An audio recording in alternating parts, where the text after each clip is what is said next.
श्री स्वामी समर्थ मैत्रिणींनो, माझ्या यूट्यूब चॅनलवर तुमचं स्वागत आहे। हा माझा चौथा ब्लॉग आहे आणि या ब्लॉगमध्ये मी विसर्जनाच्या दिवशीच काय काय केलं होतं ते सांगणार आहे।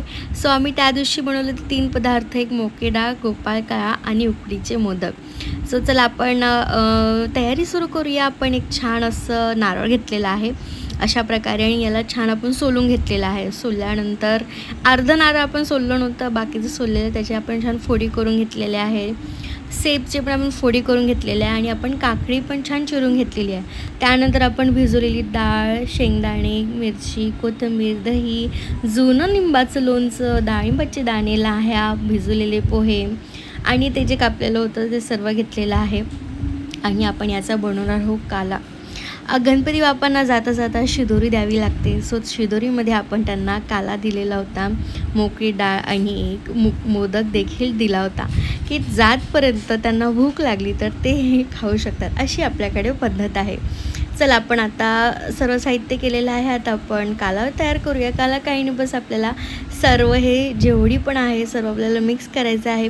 आपण लाह्या घातलेल्या आहे, त्यानंतर पोहे घातलेले आहे, त्यानंतर जी डाळ आहे ती घातलेली आहे आणि सोबत जी आपण मुकी डाळ कणवतो त्याच्यासाठी पण आपल्याला तीच डाळ, त्यातलीच अर्धी डाळ आपण इथे टाकली आहे। शेंगदाणे घातलेले आहे, त्यानंतर मिरच्या घातलेल्या आहे आणि छान आपण कोथिंबीर देखील घातलेली आहे थोडी थोडी आणि वरून आपण कोथिंबीर घालणारच आहोत। त्याच्यानंतर आपण त्याच्यात जुनं लिंबाचं लोणचं घातलेलं आहे। याची चव काल्यामध्ये अप्रतिमच लागते। त्यानंतर दही घातलेलं आहे सोबत आपण मग आता त्याच्यानंतर याला छान आपण थोडं मीठ घालूया आणि थोडी चवीला थोडीशी साखर घालणार आहोत। आणि काला तर आपल्या महाराष्ट्रामध्ये पद्धतच आहे आणि आता त्याच्यामध्ये आपण घालणार आहोत डाळिंबाचे दाणे आणि छान आपण हे मिक्स करून घेऊया। काला म्हणजे जसं आता वारीला जे लोक जातात त्यांना माहिती, वारकरी पंथांचे लोक काल्याचाच प्रसाद असतो तिथे आणि काला म्हणजे एक गोपाळ काला म्हणतात आणि खूप महत्त्व आहे याला। आणि माझी आजी सांगायची की काल्याचं खूप महत्त्व आहे आणि ते लोक असं खाऊ घालतात एकमेकांना, जे पण वारीतले लोक असतात ते, अशी पद्धत आपल्याकडे आहे। वैष्णव जे वारीमध्ये लोक जातात पंढरपूरच्या वारीला, त्याबद्दल बोलते आहे मी। इथे पण जे पण भागवत सप्ताह होतो, कीर्तन होतो, तिथे पण काल्याचा प्रसाद बनवला जातो आणि आपण गणपती बाप्पालाही सुद्धा गोपाल काल्याचाच प्रसाद शिदोरी म्हणून देतो, अशी आमच्याकडे पद्धत आहे। या साईडला विदर्भ साईडला बघा झालेला आहे आपला सर्व मिक्सर। आपण थोडा लाही ॲड केला आहे, त्यानंतर आपण सेब, सफरचंदाचे तुकडे ॲड केलेले आहेत आणि काकडी ॲड केली आहे आणि जे चिरून घेतलेले नारळ होते, खोबरं, ते पण आपण ॲड केलेलं आहे बघा। आणि याच्यानंतर आम्ही जो पदार्थ केला होता तो होता उकडीचे मोदक। माझा उकडीचा मोदकाचा आहे व्हिडिओ, पण या प्रकारे जे मी मोदक केले होते थोडा वेगळ्या पद्धतीने केलेले होते, ते हातावरच वळलेले होते। याच्यासाठी आम्ही साचा वापरला होता। बस काल्याचंच हेच आहे। काल्यासाठी एक म्हण पण आहे, मला ती आता आठवत नाही आहे, पण कीर्तनामध्ये वगैरे म्हणतात जे पण आहे सर्व तुम्ही मिक्स करा आणि त्याचा होतो काला, असं काहीतरी त्या अर्थाचं म्हणणं। मी आय एम नॉट शुअर, जर तुम्हाला आठवले तर तुम्ही मला नक्कीच सांगा व्हिडिओच्या कमेंटमध्ये वगैरे। आणि अशा प्रकारे बघा असं छान मिक्स करून घ्यायचं आहे आणि ही मस्त मस्त मस्त वाटतो हा काला। आणि आपला अशा प्रकारे कोथिंबीर गार्निश केली आणि काला रेडी आहे। आता आपण तो नैवेद्य झालेला आहे एक। आता आपण वळूया उकडीच्या मोदकांकडे। सो जे मी सुरुवातीला नारळ ओलं दाखवलं होतं त्याची आपल्याला बघा असं सोलून घ्यायचं आहे आणि सोलून, कारण कसं आहे की ना, तो मागच्या वेळेस जेव्हा मी उकडीचे मोदक केले होते तेव्हा मी सोलून घेतलेलं नव्हतं, पण यावेळेस लक्षात ठेवून आवर्जून मी ते सोलून घेतलेले आहे।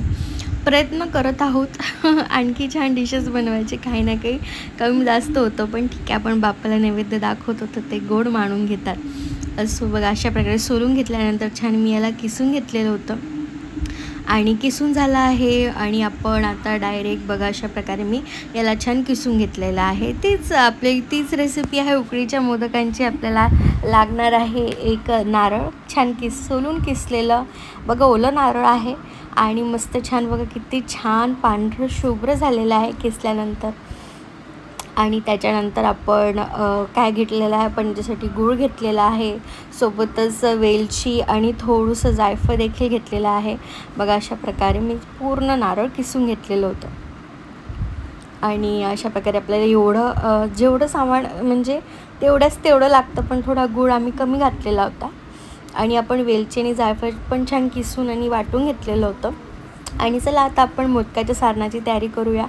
सो आपण तूप घातलेलं होतं कढईमध्ये, आता त्याच्यामध्ये घातलेलं होतं नारळ, घातलेलं होतं ओलं खोबरं, घातलेलं होतं. आणि त्याच्यानंतर आपण याला छान व्यवस्थित म्हणजे नारळाचा जो ओलावा आहे ना तो आपण पुन्हा ड्राय करून घेणार आहोत, परतून आणि व्यवस्थित मस्तपैकी परतूया. थोडा व्हिडिओ फास्ट करते कारण खूप मोठा व्हिडिओ होणार होता हा. आणि अशा प्रकारे आपण परतून घेऊया. त्यानंतर कमी आचेवरच आपल्याला परतून घ्यायचं आहे, कारण खाली लागण्याची भीती पण असते, कारण आपण थोडंच घातलेलं आहे तूप वगैरे. आणि त्याच्यानंतर आपण त्याच्यामध्ये घालूया गूळ. 1 वाटी मोठी वाटी मी खोबऱ्याचं नारळाचा खीस घेतला होता, थोडंसं कमी वाटीने मी त्याच्यामध्ये गूळ घातलेला आहे. गूळ पण छान आपण चिरून घेतलेला होता. आणि छान याला आपण मस्त भाजून घेणार आहोत थोड्याशा तुपावर. त्याच्यानंतर त्याच्यात आपण जी वेलची आणि जायफळाची पूड होती ती घातलेली आहे. त्यानंतर सोबतच आपण त्याच्यामध्ये सुकामेवा पण घातलेला आहे, काजू वगैरे सर्व ते पण घातलेलं होतं. थोडी मेहनत घेतलेली होती या व्हिडिओमध्ये. आणि थोडा वेळ आपण याला झाकून ठेवूया. आणि ते झालं की बघा असं थोडंसं पाणी सुटलेलं होतं, त्याच्यामध्ये आपण सुकामेवा घातला, छान थोडंसं खलबत्त्यामध्ये कुटून घेतलेला होता आणि तो घातलेला होता. त्याच्यानंतर आता आपण मोदकाचं सारण तर रेडी झालं, आता आपण पारीची तयारी करूया. 1 ग्लास पाणी घातलेलं आहे, थोडं दूध घातलेलं आहे. आणि आपल्याला ही उकळी आली की त्याच्यामध्ये बघा आपण 1 चमचा तूप पण घातलेला आहे आणि थोडं मीठ. आणि जशी उकळी आली त्याच्यामध्ये आपण घालणार आहोत तांदळाचं पीठ, त्याचीच आपण पारी करणार आहोत. बघा अशा प्रकारे आपण तांदळाचं पीठ घातलेलं आहे आणि आपण याला छान मिक्स करून त्याची उकळ काढून घेणार आहोत. आणि उकळ काढून झाली की आपण तिला 5-10 मिनटं थोडा रेस्ट देऊया. आणि छान मस्त आपली पारी जी उकडीच्या मोदकाची जी पारी होईल ती रेडी होणार आहे. व्यवस्थित आपल्याला तिला छान असं मिक्स करून घ्यायचं आहे, लागता कामा नये. आणि छान मिक्स झालं की आपण मस्त त्याची एक वाफ काढून घेऊया. आणि बघा अशा प्रकारे आपण हिला झाकून ठेवलेलं आहे 2 ते 3 मिनटं, 2 ते 3 5-7 मिनटं झाकून ठेवलेलं आहे. त्याच्यानंतर झालेली आहे. मग आता आपण ही मस्त बघू थोडंसं चेक करून घेऊया आपण कशी वाटते तर. आणि त्याच्यानंतर झालेली सारखी वाटी, त्याच्यानंतर आपण हिला काढलेलं होतं ताटावर आणि छान तिला मळून घेतलेलं होतं. अशा प्रकारे आपण तिला छान मळून घेऊया पारीच्या याला कणकेसारखं. आणि आपण झालं की आपण डायरेक्ट मोदक बनवायला सुरू करून घेऊया. आणि बघा अशा प्रकारे आपण फास्ट केलेला आहे व्हिडिओ पुष्कळ, कारण खूप मोठा झाला असता व्हिडिओ. तसं केशर पण घातलेलं होतं, पण मी केशर काय केलं की भिजू घातलेलं होतं. नेक्स्ट टाईम लक्षात ठेवेल की तसंच. बघा अशा प्रकारे जो साचा होता मोदकाचा त्याच्यामध्ये घातलेली होती, पण ते पण थोडंसं म्हणजे करता येईल तसंच आहे. आणि अशा प्रकारे आपले मोदक तयार होत होते. आणि बघा आता दुसरा पण मोदक त्याचा पण साच्यामध्ये पीठ लावलेलं आहे छान.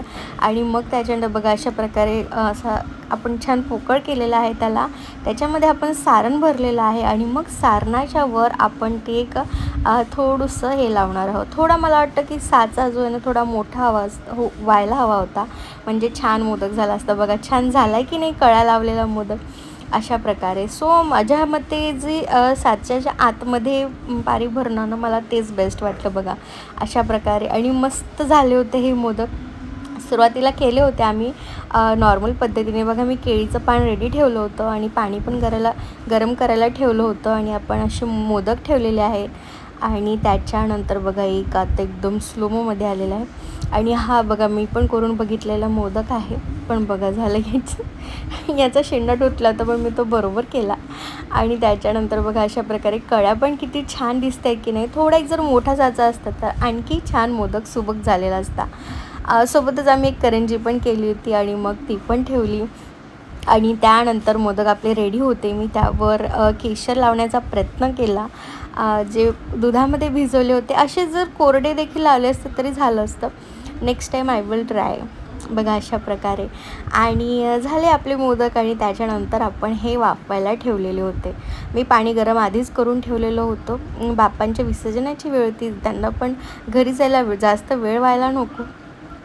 अशा प्रकारे आपण ठेवले होते आणि 10 ते 15 मिनटं मस्त त्याला छान वाफ येऊ दिली. त्यानंतर गॅस बंद करून आपण 5 ते 10 मिनटं पुन्हा त्याच्यावरच ठेवले होते. आणि बघा त्याच्यानंतर बघा आपले मोदक कसे झाले आहेत, मस्त झाले आहेत की नाही, एकदम सॉफ्ट आणि एकदम मस्त झाले होते मोदक. सो अशा प्रकारे उकडीचे मोदक पार्ट 2 पण झालेला आहे. आणि मी आणखी एक प्रकारचे पण मोदक केले, लाईव्हमध्ये केले होते, त्याचा पण व्हिडिओ बाकी आहे, लवकरच तुमच्यासोबत शेअर करेल. त्याच्यानंतर आपण हे मोदक काढून घेतलेले होते. बघा अशा प्रकारे 11 काहीतरी मोदक झालेले होते पहिल्या बॅचला, की नाही आणखी केले होते. त्याच्यानंतर दुसरी बॅच पण केली होती. तोपर्यंत बाप्पांना आपण नैवेद्य दाखवून बघा अशा प्रकारे मस्त झालीत की नाही मोदक. आणि सोबतच आपण काल्याचा प्रसाद आणि मोकळी डाळ देखील केली होती.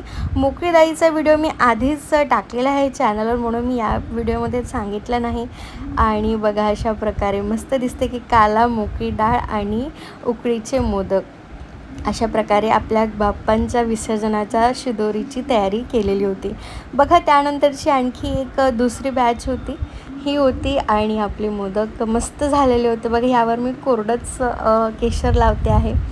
आणि त्याच्यानंतर हे पण छान मस्त उकळून घेतलेले होते, म्हणजे आपले स्टीम करून घेतलेले होते.